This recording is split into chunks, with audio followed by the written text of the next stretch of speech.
지금은 물론 은퇴를 하셨습니다마는 주님의 교회를 담임하셨을 때 아주 같은 목회자가 볼 때에도 아주 독특한 목회를 하셨던 분이 계십니다. 어느 정도 독특했는가 하면은 사경회 때 이 자리에 스님을 강사님으로 모셨습니다. 이해가 되십니까? 그 이유는 다른 데 있질 않아요. 들어보고 기독교가 얼마나 다른 종교보다 얼마나 탁월하고 위대한가를 성도들로 하여금 스스로 깨닫도록 하기 위함이었습니다만은 그 이후 탈도 많고 말도 많았습니다. 심지어 그 목사님을 향해서 이단 시비까지 걸 정도로 시끄러웠던 적이 있습니다. 그러건 말건 그 다음에는 사경회 때 또 어떤 분을 강사로 모셨는가 하면 자칭 무신론자임을 드러내놓고 소개하는 교수님 한 분을 또 강사로 이 자리에 모셨습니다. 이유는 또 간단합니다. 저 교수가 예수를 믿지 않는 이유들을 쭉 성도들과 함께 공유하면서 믿는 우리가 도전을 받자라고 하는 아주 신선한 그런 생각 가운데 그런 분을 강사로 모셨습니다. 이 무신론 이 교수가 강단에 서서 하는 얘기 가운데 미션 스쿨에 가서도 아이들을 가르쳐 받고 당신도 성경을 연구할 대로 연구도 해보았다라고 하는 얘기예요.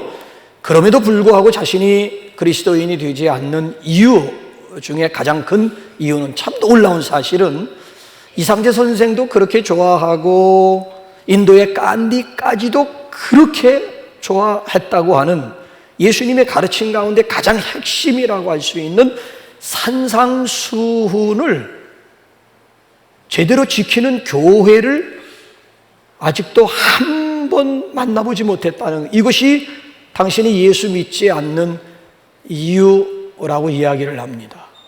예수 믿는 사람들 보니까 말은 뭐 번지르르하게 잘들 하는데 예수님의 삶을 사는 분을 만나기가 힘들었다라고 하는 얘기예요.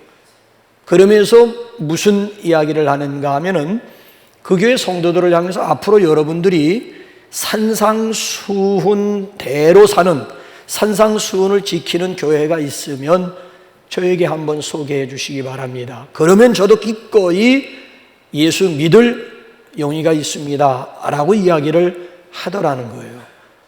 제대로 한 방 맞았지요. 거기에 참석했던 성도 가운데 어떤 분은 이런 수레를 하게 됩니다. 그 자리에 1시간 들어 말씀을 듣는데 얼마나 얼굴이 화끈거려 오든지 쥐구멍이라도 있었으면 좋을 뻔했노라고 하는 그런 고백을 하더랍니다. 여러분, 우리의 이름이 뭐지요? 성도입니다. 거룩할 성자 무리도자 써서 성도입니다. 과연 우리가 이름대로 살아가고 있는지요? 우리는 지금 시리즈로 하나님의 별명들에 대해서 지금 여러 주째 함께 나누고 있습니다. 자, 지난주에는 우리가 하나님의 별명 가운데 치두케누 해가지고 공의의 하나님, 예수님이야말로 하나님의 공의, 하나님의 절대적인 의였음을 우리 지난주 시간에 상고를 했습니다. 이번에는 하나님의 또 다른 별명이 여호와 카도시가 되겠습니다. 이 카도시라고 하는 뜻이 뭘까요? 자, 우리 본문 말씀에서 소개하기 전에 한번 상관 본문을 한번 몇 군데만 제가 한번 소개해 볼까요? 레위기 21장 8절 한번 보면은 나 여호와는 거룩함이니라. 영어 성경을 보면 저렇게 나와 있어요. I, the Lord, am holy로 나와 있어요. I'm holy. 나 거룩이다. The Lord is holy. 주 여호와는 거룩이다 라고 번역을 했어요. 아니, 노골적으로. 그럼 이사야 한번 29장 23절 또 보시면은 내 이름을 거룩하다 하며, 저걸 히브리어로 카도시 쉐모인데 영어 성경을 보게 되면 His name is holy. 그의 이름은 거룩이다 자, 이사야 57장 15절 한번 한 군데 더 볼래요? 거룩하다 이름하는 이가, 영어 성경 보게 되면 Whose name is holy. 이름이 거룩한 분이, 이름이 거룩한 이가, 이렇게 나와 있는 거예요. 이름이 거룩이야, 이름이. 그래서 여호와의 또 다른 별명이 여호와 카도시라고 하는 거예요. 자, 이제 여기 오늘 본문 말씀으로 내려와 보게 되면은 44절, 45절을 통해서 두 번씩 반복되는 구절이 뭡니까? 내가 거룩하니 너희도 거룩할지어다입니다. 내가 거룩하니 너희도 거룩하라. 이것은 레위기의 후렴기입니다. 여기만 나오는 것이 아니라 여러 번 계속 반복되고 있는 후렴기이기도 합니다. 레위기의 주제는 한마디로 거룩입니다. 레위기만 거룩이라고 하는 단어가 50여 회 나옵니다. 50여 회, 50차례 나옵니다. 레위기만. 하나님이 당신의 백성들에게 주시는 거룩 설명서가 레위기라고 할 수가 있는 거예요. 자, 구약에 보게 되면 이사야 선지자가 기도하는 가운데 환상을 보았습니다. 무슨 환상을 보았는가 하면 기도하는 가운데 스랍에 대한, 천사에 대한 환상을 보았어요. 이 스랍에게 6날개가 있는 거 있지요. 그래서 두 날개로는 얼굴을 가리었고 두 날개로는 발을 가리었고 나머지 두 날개 가지고 날며 창화 외치는 소리가 뭐였습니까? 거룩하다, 거룩하다, 거룩하다. 3번이에요, 3번. 성부, 성자, 성령 하나님은 거룩한 분임을 스랍들도 찬양 가운데 올려드리고 있습니다. 여호와의 또 다른 별명이 여호와 카도시예요, 카도시. 그럼 이 거룩이라고 하는 의미가 뭘까요? 히브리어로 카도시인데 이 히브리어로 카도시를 문자적으로 보게 되면 마치 휘장을 친 것 같이 안과, 휘장을 치고 안과 밖이 확 구분이 되듯이 구분된다라고 하는 이 카도시의 문자적인 의미는 휘장의 안과 밖이 구분되는, 구분하다라고 하는 뜻이에요. 자, 요거를 이제 고린도 후서 6장 16절 보게 되면 성경에서는 어떻게 거룩을 설명하는지 한번 보실래요? 시작. 하나님의 성전과 우상이 어찌 일치가 되리요? 우리는 살아계신 하나님의 성전이라. 이와 같이 하나님께서 이르시되 내가 그들 가운데 거하며 두루 행하여 나는 그들의 하나님이 되고 그들은 나의 백성이 되리라. 그러므로 너희는 그들 중에서 나와서 따로 있고, 부정한 것을, 그러므로 너희는 그들 중에서 나와서 따로 있고. 그러니까 이 카도시의 의미는 뭔가 하면 구분하다 아니면 분리하다라고 하는 뜻을, 분리하다라고 하는 뜻을 가지고 있어요. 세상으로부터 분리가 되고 죄로부터 분리된 상태를 카도시라고. 단순히 여기 보게 되면 뭐 구분하고 분리한다라고 하는 그런 의미가 아니고 하나님을 위해서 하나님의 것으로 구별한다라고 하는 뜻이에요. 이걸 가리켜서 우리가 성별이라고 얘기를 하는 거예요. 자, 사람들은 다 똑같은 사람인 것 같지만은 특별히 하나님을 믿는 사람들을 뭐라고 그래요? 성도. 다 똑같은 사람들인데 그 똑같은 사람들 중에서도 하나님을 믿는 사람들을 성도, 거룩한 무리, 거룩한 사람이라고 불러요. 아니, 여러분 한번 생각해 보세요. 다 같은 건물이지만, 다 같은 집이라고 하지만 하나님을 위해서 예배하는 공간을 뭐라고 그래요? 성전이라고 하지 않습니까? 아니, 똑같은 집인데도 하나님을 예배하기 위한 그런 공간을 성전이라고 이야기를 하는 거예요. 그리고 이 안에 있는 여러 가지 이런 비품들을 뭐라고 그래요? 성물이라고 하는 거예요.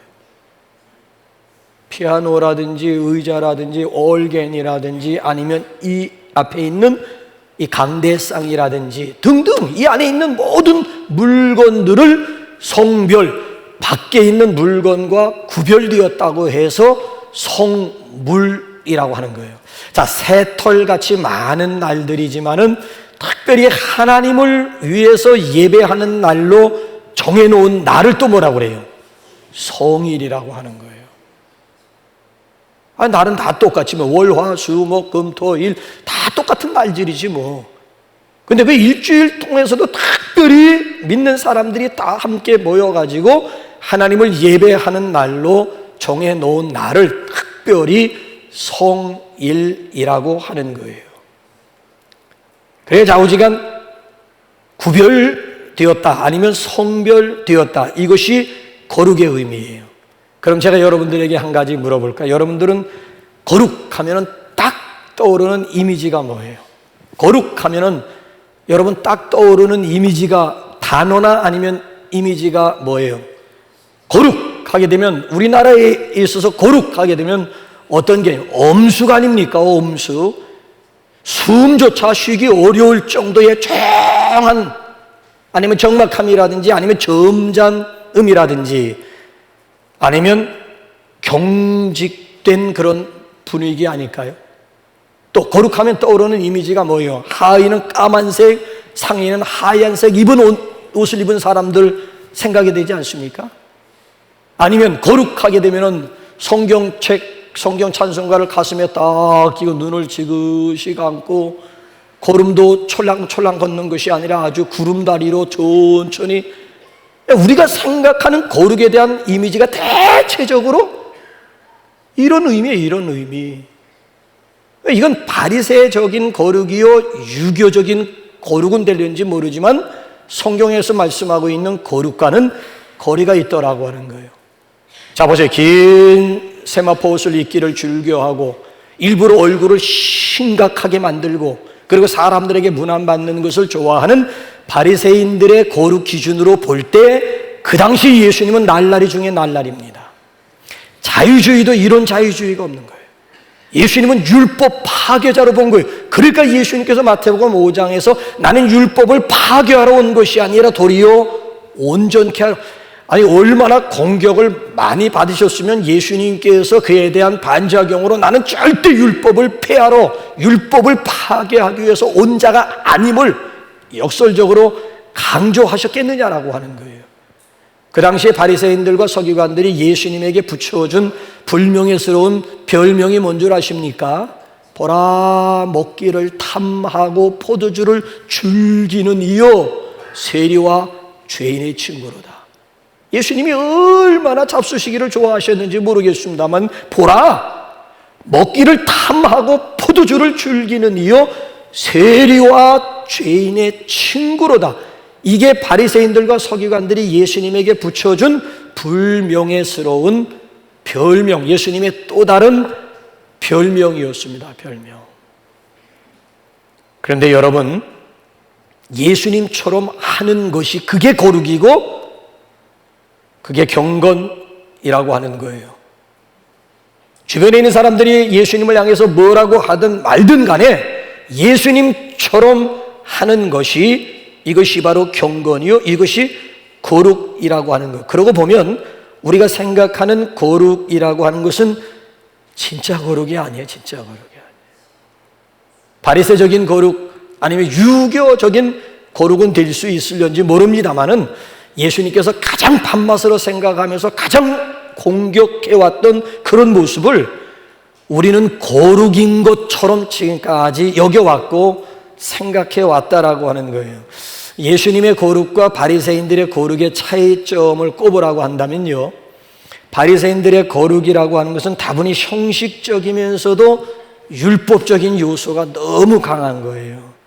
뭘 먹고 마시느냐, 어떻게 안식일을 지키느냐, 밥 먹을 때 손을 씻느냐 안 씻느냐, 나는 일회에 2번씩 금식시켜놓고 하는데 저 세리놈 저놈을 보십시오. 바리새인이 기도했듯이 일회에 2번씩, 일주일에 2번씩 금식하느냐 안 하느냐, 삼선 모양 머리를 기르느냐 아니면 머리를 자르느냐.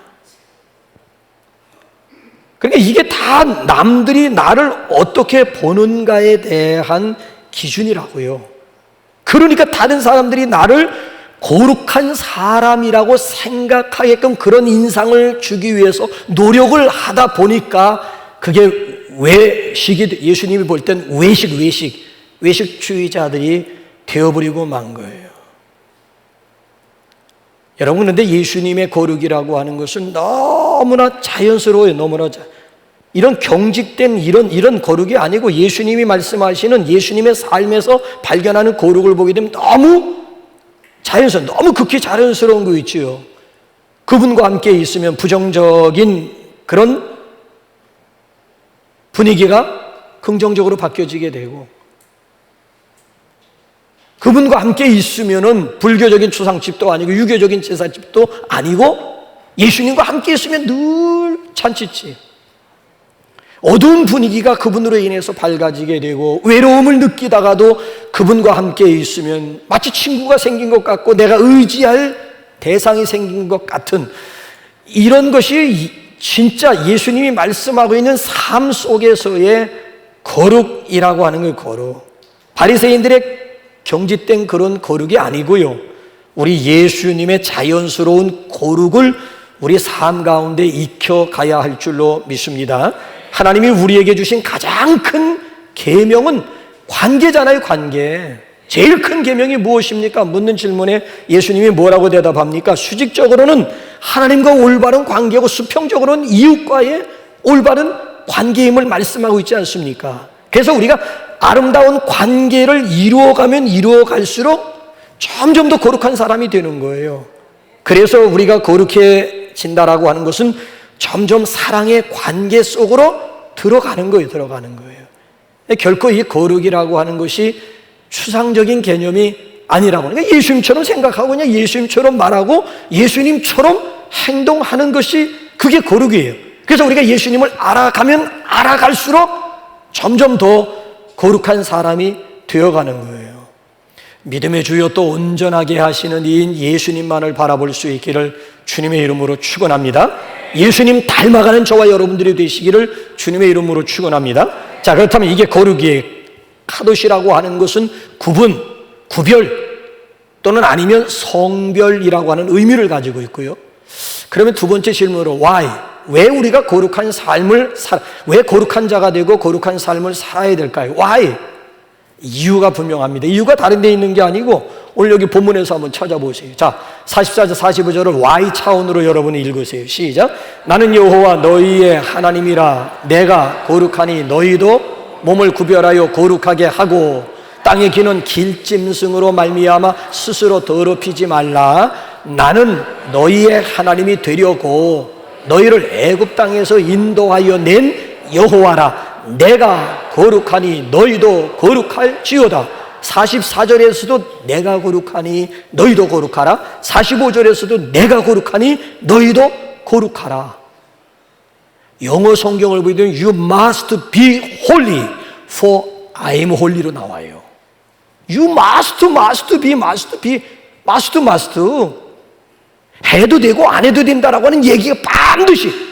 그러니까 왜 우리가 거룩한 자가 되고 거룩한 삶을 살아야 하는가 하면은 이건 하나님의 절대 명령이기 때문에 그런 거예요. 지켜도 되고 안 지켜, 거룩하지 않으면 죄, 그게 거룩하지 못한 게 죄라니까요. 거룩하라고 했는데 거룩하지 않다, 그게 죄인이고 그게 죄라고 하는 거예요.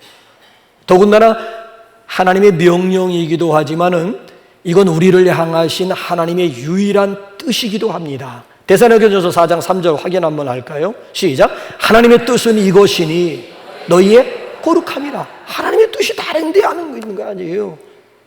거룩이 나의 거룩함이라고 하는 거예요. 자, 80억의 인구 가운데서, 아니 80억이 넘지요. 80억이 넘는 인구 가운데서 하나님께서 저와 여러분들을 특별히 선택하신 이유와 목적이 뭘까요? 에베소서 1장 4절 한번 보실래요? 시작. 곧 창세전에 그리스도 안에서 우리를 택하사 우리로 사랑 안에서 그 앞에 거룩하고 흠이 없게 하시려. 아니, 우리를 선택하신 목적이 뭐예요? 거룩. 그럼 선택하실 뿐만 아니라 때가 되어 저와 여러분들의 부름을 받은 시기가 다 다르잖아요. 그럼에도 우리를 이 자리로 불러주신 목적이 어디에 있을까요? 데살로니가전서 4장 7절 한번 확인해 보세요. 시작. 하나님이 우리를 부르심은 부정하게 하심이 아니요 거룩하게. 하나님이 우리를 부르신 목적도 거룩이라고 하는 거예요. 목적이 너무나 분명하잖아요. 목적이 이끌어가는 삶을 사시기를 우리 주님의 이름으로 축원합니다. 실제적인 이유는 따로 있어요. 뭘까요? 히브리서 12장 14절. 왜 하나님이 우리에게 거룩을 명령하고 교육을 요구할까요? 시작. 모든 사람과 더불어 화평함과 거룩함을 따르라. 이것이 없이는 아무도 주를 보지 못하리라. 이것이 없이는 아무도, 단 한 사람도 주를 보지 못하리라. 이것처럼 실제적인 이유가 어디 있어요? 이것이 뭐예요? 거룩함, 거룩함. 거룩함이 없이는 누구도 거룩하신 하나님을 만날 수가 없다는 거예요. 오늘도 우리가 이 자리에 나온 목적이 뭐예요? 사람 만나기 위해서입니까? 물론 사람 만나기 위한 목적도 있지만, 교제의 목적도 있지만은 1차적인 목적은 하나님 만나기 위해서 나왔다고요. 자, 하나님을 만나기 위해서 원근각천에서 모여들었음에도 불구하고 정작 하나님을 만나지 못하고 돌아간다면은, 이것처럼 허망한 일이 어디 있어요? 그것처럼 허무한 일이 어디 있어요? 그런데 그 하나님을 만날 수 있는 길이 어디에 있는가 하면, 이것이 없이는 아무도 주를 보지 못한다. 거룩함. 더 실제적인 이유를, 노골적인 이유를 말씀드릴까요? 히브리서 한번 12장 10절 한번 내려와 보세요. 시작. 오직 하나님은 우리의 유익을 위하여 그의 거룩하심에 참여하게, 하나님이 우리에게 거룩을 요구하시는 목적이 뭐예요? 당신의 유익이 아니고 우리의 유익을 위하여, 나의 유익을 위해서 오늘도 우리에게 요구하시는 것이 있다면 그것이 바로 거룩이라고 하는 거예요. 여러분, 정말 우리가 하나님의 진정한 자녀가 되었다면 아버지 하나님을 닮아가는 것은, 이건 지극히 당근이요, 이거 말밥 아닙니까? 이거 그렇잖아요. 우리가 정말 하나님의 자녀가 되었다면 아버지 되신 하나님을 일상적인 생활 속에서, 시어머니 미워하면서 시어머니 닮아간다면서요. 미워하면서도 닮아간다고요. 나는 저러지만 일을 가라는데 어느 순간 보니까 내가 시어머니가 하던 짓을 똑같이 하고 있는 거 있지요. 아버지 미워하는 자식들 얼마나 많은지 모릅니다. 가산을 탕제했다든지 아니면 여러 가지 등등의 이유로 아버지를 미워하는 자식들이 많아요. 근데 어느 순간 내가 아버지가 하던 일을 똑같이 하는 거 있지요. 같은 공간 속에서 생활하면서 알게 모르게 내가 원하건 원치 않건 간에 닮아간다라. 좋은 점만 닮아가는 것이 아니라 못된 점도 닮아가더라고 하는 이야기예요. 우리가 이 안에서 지금 신앙생활 짬밥수가 얼마나 되느냐라고 하는 거예요. 짬밥수로 따지면은. 그럼 과연 나의 삶 가운데서 아버지 하나님을 닮은 모습이, 여호와 카도시로 당신은 우리에게 계시해 주셨는데, 과연 나의 삶 속에서 아버지를 닮아서 구별된 삶, 성별된 삶, 차별화된 삶이 무엇이 있는가? 이걸 한번 셀 모임 때 한번 나누면 엄청난 도전이 될 거라고요. 자, 왜 우리가 거룩해져야 되느냐? 이유가 충분해요. 자, 그럼 노하우, 어떻게 우리가 거룩하게 될 수가 있느냐? 자, 요한일서 1장 7절 한번 볼까요? 시작. 그 아들 예수의 피가 우리를 모든 죄에서 깨끗하게 하실, 그 아들 예수의 피. 자, 히브리서 한번 13장 12절 또 한번 보세요. 시작. 그러므로 예수도 자기 피로서 백성을 거룩하게 하려고 성문 밖에서 고난을, 예수 자기 피로서 백성들을 거룩하게 하려고, 십자가의 보혈을 마음에 받아들임으로 인해서 우리가 거룩해질 수가 있습니다. 혹시 남한산성이라고 하는 영화 보신 분 있습니까?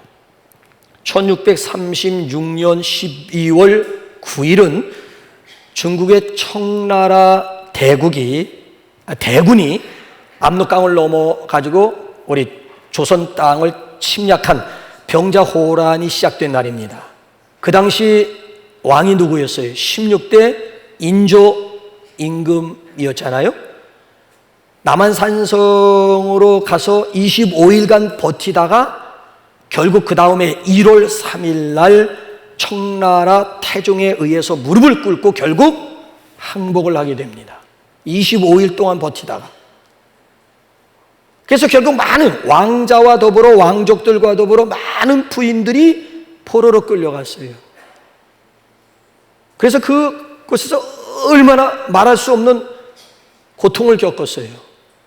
자, 부인을 빼앗긴 남편들이 몇 년 동안 살다가 결국 못 살겠다 해가지고 새 부인을 맞아들고 새 장가를 들었어요. 그런데 또 몇 년 후에 청나라에 끌려갔던 부인들이 다시 돌아오게 되는 거예요. 자, 중국에서 다시 돌아온 부인들을 일컬어 화환녀라고 불렀어요. 자, 문제는 어디에 있는가 하면 청나라에 끌려갔던 부인들이 고향에 돌아와 자기 집에 와보니까 웬 여자가 지금 살림을 하고 있는 거예요. 자, 한 집의 여자가 둘이 됨으로 인해 가지고 그 갈등과 그 싸움이라고 하는 것은 이건 이루 말할 수 없는 거예요.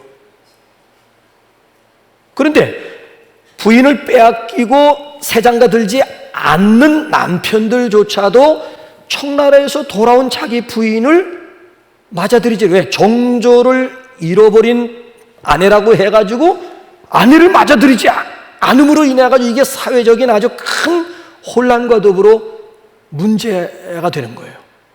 이때 임금 인조가 모든 신하들을 앞에 불러 모아놓고 과인이 부덕하여 엄청난 국난을 당했으니 그런 연고로 죄 없고 힘없는 저 부인들이 뜻하지 않게 욕을 당한 것은 불가항력적이다.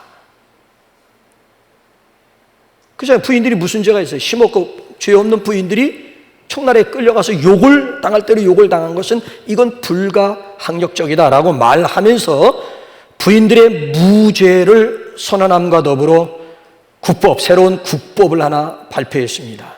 그 국법이 뭔가 하면은 지금 서대문구 홍제동에서 은평구 녹번동으로 넘어오기 전에 내가 하나 흘렀는데 그 내를 일컬어 뭔 내라고 그래요?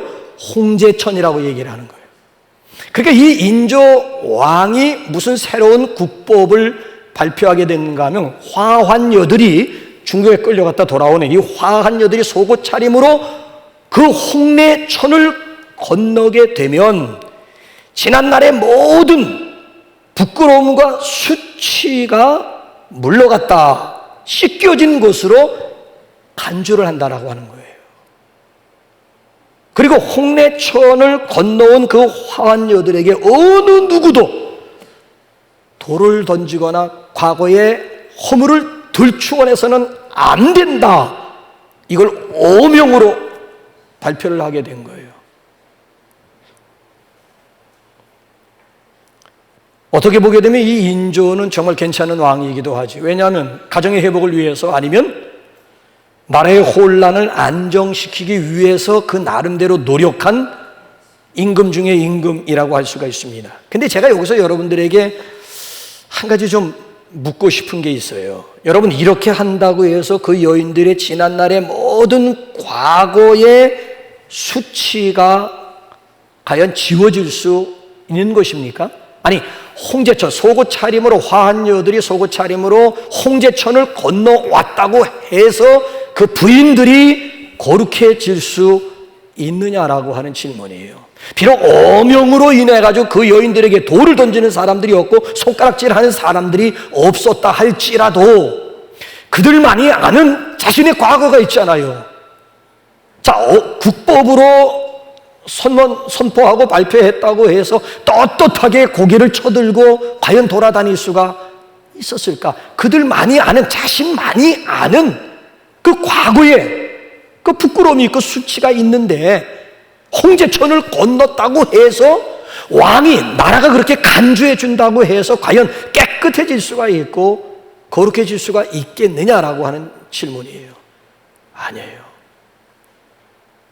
근데 우리가 믿는 하나님은요, 사람이 어떤 죄를 지었다 할지라도 예수님으로 말미암아 깨끗해지고 거룩할 수 있는 길을 활짝 열어놓으셨습니다. 그 길이 어떤 길인 줄 아십니까? 자, 우리 한번 히브리서 10장 한번 10절 한번 볼까요? 시작. 이 뜻을 따라 예수 그리스도의 몸을 단번에 들이심으로 말미암아 우리가 거룩함을 얻었노라. 저게 무슨 뜻이에요? 예수 그리스도의 몸을 단번에 들이심으로 말미암아 우리가 졸지에 거룩함을 얻었다. 이게 무슨 뜻이에요?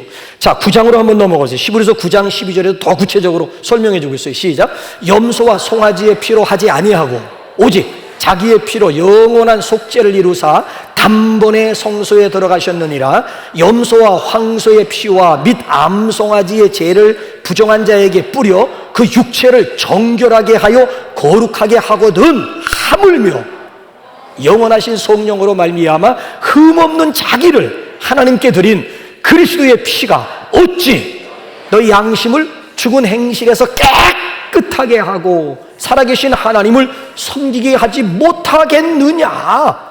이스라엘 백성들이 7월 10일 대속죄일만 되면 짐승의 피를 가지고 나가서 자신들이 지은 모든 죄로부터 깨끗함을 얻고 거룩함을 짐승의 피 가지고도 자신이 정결함을 얻을 수가 있고 거룩함을 얻을 수가 있는데, 하물며 그리스도의 피가 어찌 깨끗하게 할 수 없느냐는 거야. 어찌 그리스도의 짐승의 피 가지고도 이스라엘 백성들이 정결함을 얻고 거룩함을 얻을 수가 있었는데, 짐승의 피가 아니고 예수님이 당신의 피, 그리스도의 피로 인해서 우리가 어찌 깨끗하게 되고 정결하게 되고 거룩함을 얻지 못하겠느냐라고 하는 이런 도전이에요. 그리스도의 피가 우리를 깨끗하게 하고 그리스도의 피가 우리를 거룩하게 할 수 있다라고 하는 거예요. 그렇기 때문에 우리는 우리 죄를 위해서 십자가에 돌아가신 예수님 앞에 나와서 우리의 죄를 자백함으로, 고백함으로 인해서 깨끗함을 얻을 수 있다는 거예요. 만일 우리가 우리 죄를 자백하면 그는 미쁘시고 의로우사 우리 죄를 사하시며 모든 불의에서 우리를 깨끗하게 하실 것이요. 요한일서 1장 9절이 우리에게 말씀하고 있지 않습니까? 그러니까 세상의 그 어떤 노력으로도 우리가 거룩해질 수 없지만, 나를 위해서 고난당하시고 나를 위해서 찢기시고 나를 위해서 피 한 방울 아낌없이 흘려주신 예수님을 믿음으로 말미암아 우리가 하나님의 거룩한 자녀들이 될 수 있음을 믿으시기 바랍니다. 그러면 결론적으로 무엇의 거룩입니까? 무엇의 성결이에요? 자, 이제 베드로전서 1장과 베드로후서 3장을 읽으면서 공통점이 있어요. 베드로전서와 베드로후서에서 이 문제를 집중적으로 다루고 있는데 공통점이 뭔지 한번 보세요. 베드로전서 1장 15절 한번 볼까요? 시작. 오직 너희를 부르신 거룩한 이처럼 너희도 모든 행실에 거룩한 자가 되라. 너희를 부르신 거룩한 하나님처럼 너희도 모든 행실에 거룩한 자가 되라. 자, 이제 베드로후서 3장 11절 한번 볼까요? 시작. 이 모든 것이 이렇게 풀어지리니 너희가 어떠한 사람이 되어야 마땅하냐? 거룩한 행실과 경건함으로 하나님의 날이 임하기를 바라보고 간절히 사모하라. 자, 베드로전서와 베드로후서의 공통점이 뭐예요? 거룩한 행실을 강조해 주고 있어요. 그러니까 우리의 모든 행실, 우리의 모든 삶이 구별되어야 한다는 거예요. 하나님을 위해서 먹는 거, 마시는 거, 입는 거, 생각하는 것 등 모든 행동이 불신자들과는 달라야 된다라고 하는 얘기예요. 세상의 가치관이라든지 아니면 시대의 유행을 따르지 말라는 거예요. 하나님을 위해서 구별되어야 한다는 거예요. 하나님은 당신을 위해서 구별된 삶을 사는 사람들을 기뻐하시고요, 하나님은 당신을 위해서 구별된 삶을 사는 사람들을 특별히 축복하십니다. 결코 이 거룩이라고 하는 것은 추상적인 개념 아니라 모든 행실, 모든 삶을 얘기하는 것이지, 거룩이 그리스도인들 머리에서 추상 명사가 되어서는 안 된다는 거예요. 거룩함이라고 하는 것은 세상과의 구체적인 차별이에요. 차별. 우리 성도들이 비록 세상 속에 살지만 세상과는 다르게 살아야 된다는 거예요. 세상 사람들이 다 그렇고 그렇다고 그대로 따라가서는 안 된다는 거예요. 세상 자, 여기 지금 여기 좀 적당하게 산다라고 하는 것은 이건 하나님의 뜻이 아니에요. 아니, 목사님 그래도 세상 사람들보다 우리가 낫지요. 그렇게 생각하지 말라. 좀 나은 정도로 거룩을 생각하지 말라라고 하는 거예요. 대충 보니 뭐 그래도 우리가 좀 낫구만, 그런 생각들 여러분 다 가지고 계시지요. 그래도 만족하지 말라라고 하는 거예요. 구체적으로 한번 따져보세요. 아직도 내가 거룩하지 못한 부분이 뭘까? 성결하지 못한 삶의 영역이 무엇인가? 그래서 구체적으로 우리가 하나님 앞에 얘기하고 구체적으로 열매를 맺고 구체적으로 변화받는 삶 속에서 구체적으로 실제적으로 성결을 이루어 가라라고 하는 말씀이에요. 모든 삶의 영역에서 구별이 필요하다고 말씀하고 있어요. 혹시 여러분들 가운데 아직도 점치러 다니시는 분들이 있습니까? 아직도 궁합 보러 다니시는 분들이 있습니까? 요즘 젊은이들 재미삼아 사주팔자 보십니까? 롯데몰이라든지 스타필드 가보게 되면 코너마다 다 박스가 있어요. 뭐 하는 박스인가 했더니 이상하게 생긴 여자분들이 있고 거기 꼭 남녀들이 앞에 가가지고 뭐 하는 건가 하면서 어깨 넣어놓아 봤더니만 뭐 이상한 거 뭐 펼쳐놓고. 그 젊은 사람들이 물어봤어요. 왜 뭐 하는 거냐? 지금 어느 시대인데. 재미삼아요. 젊은 사람들은 재미삼아 사주팔자 본다는 거예요. 게임이 일종의 게임이래. 그게 게임이라는 거예요. 게임이라도 재미삼아라도 이런 미신적인 행위는 버려야 되는 거예요. 혹시 죄송하지만 우리 가운데 아직도 술, 담배 하시는 분들이 있습니까? 끊으세요. 건강뿐만이 아니고 경건 생활에 절대 이롭지 않습니다. 성경을 보게 되면 우리가 성령님을 인격적으로 우리가 영접을 하게 되면은 우리의 몸이 달라지는데 우리의 몸이 성전이 된대요. 성령님을 모신 전이 된대. 그래서 우리 몸 자체가 성전, 성경은 성전이라고. 자, 이것도 성전이라고 그러지만 우리 몸의 성전을 강조하는 거예요. 왜? 우리 안에 성령님이 계시기 때문에. 그래서 성령의 집 성전이 된다는 거예요. 아니, 성전을 굴뚝 만들고 술뚝 만들어서야 되겠습니까? 그러면 또 반문하실 거예요. 목사님, 나도 끊고 싶어요. 해마다 작심삼일입니다. 해마다 작심삼일. 그래서 은혜 받으라고 하는 거예요. 내 의지 가지고는 작심삼일입니다.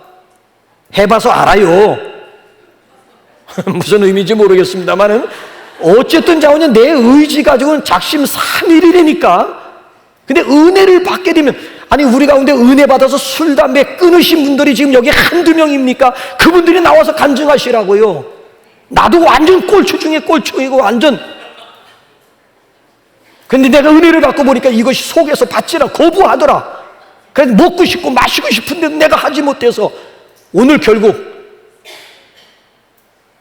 은혜를 받게 되면요, 내가 끊고 싶지 않아도 끊게 된다니까요. 혹시 우리 가운데 혈기파들이 있으십니까? 혈기파? 타고난 본성이, 타고난 게 그건데 아니, 자기 합리화시키지 마세요. 변명하지 마세요. 은혜 받고 이거는 훈련하면서 노력하면 얼마든지. 김이 뜨는 신천 장안이 제일 가는 깡패였는데 무슨 소리예요? 그래도 어린 순한 어린 양이 되고 강단에 서기만 하면 사자후처럼 하나님의 말씀을 토해내는 부흥사 중에 부흥사가 되었는데요.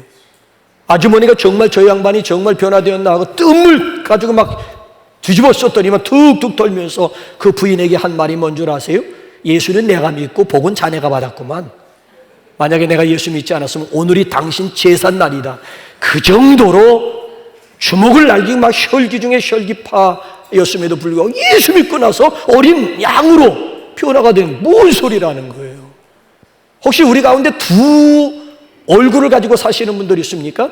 가면 벗으세요. 가면. 이 자리에 나올 땐 가면 벗고 나오셔야 하나님 만날 수가 있는 것이지, 밖에서 가면 쓴 그대로 이 시간 이 자리에 와서 하나님 앞에 예배하겠다, 과연 가면 쓰고 있는 그를 하나님께서 만나 주실까요? 그렇지 않아요. 그래서 성경을 읽어보게 되면 악은 모든 모양이라도 버리라고 우리에게 권면하고 있지 않습니까? 다 잘하는데 한 가지쯤이야 어때? 그런 생각도, 다 잘하는데 한 가지쯤이야 어때? 그런 생각조차 하지 마시기 바랍니다. 그 한 가지, 다 잘해도 한 가지 잘못하면 그 한 가지로 인해서 죄인이 되는 겁니다. 평생 잘 하다가도 한 번 잘못하면 그 한 번 때문에 그가 죄인이. 이건 사회법도 마찬가지고 하나님의 법도 마찬가지예요. 10가지 계명 잘 지키다 한 계명만 범하면 나머지 다 범한 것이 됨을 성경이 말씀하고 있어요. 10가지 계명, 우리가 생각할 땐 10가지 계명 중에 한 계명 범했는데 9가지 다 잘 지켰으면 정상 참작이라고 하는 것이 있지. 그 상대적인 의를 얘기하고자, 하나님 앞에 상대적인 게 의미가 없어요. 절대의를 얘기하고 있는 것이지. 그래서 우리의 절대의 대신 예수 그리스도 외에는 하나님 앞에 나올 수 없다라고 하는 결론이 이래서 나오게 되는 거예요. 그래서 한 번쯤이야, 한 가지쯤이야, 이건 사탄이 우리에게 속삭이는 달콤한 유혹의 수법에 불과한 거예요. 내가 거룩하니 너희도 거룩할지어다. Be holy for I am holy.